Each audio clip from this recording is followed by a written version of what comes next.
हमारे महाराज जी कहते हैं संतों की माला के साथ हाथों में बाला भी होना बहुत जरूरी है। और मैं महाराष्ट्र की बेटी हूं तो मैं बाला के साथ तलवार भी लेकर मैदान में उतरी हूं। जो कहते हैं कि बाबरी बनाएंगे वेस्ट बंगाल में, ये याद रखना कि तुम्हारी कब्र के लिए तुम्हें हिंदुस्तान में जगह भी नहीं मिलेगी। सिर्फ तुम शुरुआत करो, हम जैसे सनातनीय वो बंगाल में आके खड़े होकर आपको हिंदुस्तान की ताकत क्या है वो जरूर दिखाएंगे।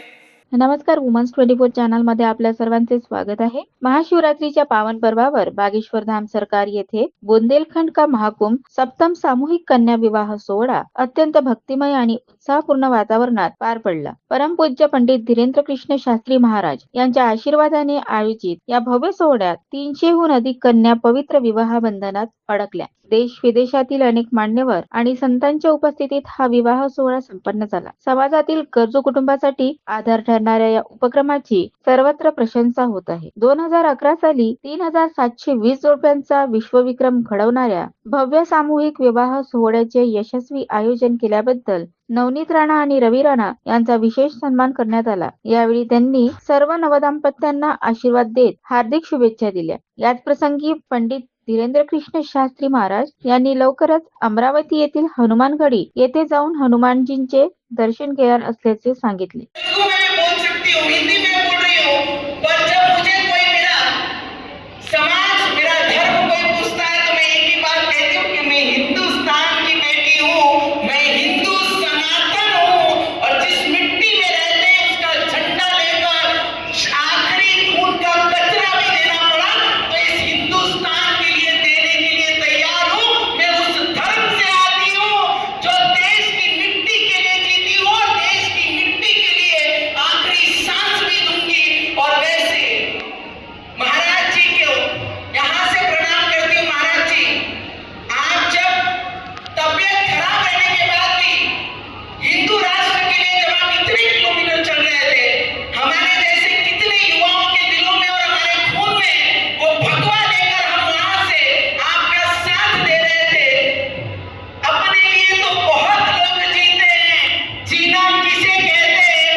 300 कन्याओं का कन्यादान इस मंडप में किया है। मुझे लगता है भगवान का आशीर्वाद कभी किसी को दिखता नहीं, पर उनको हमारे हनुमान जी का आशीर्वाद है करके उन्होंने इतना बड़ा सामूहिक विवाह जो किया, वो स्पष्ट रूप से दिखता है कि आशीर्वाद के सिवाय ये सब चीज संभव नहीं है। और उन्हें आशीर्वाद है, उनका आशीर्वाद लेने हम यहाँ पर आए हैं। बस इतना ही कहूंगी। खूब खूब धन्यवाद। अधिक अपडेटसाठी बघत राहा वुमन्स 24 चॅनल. धन्यवाद.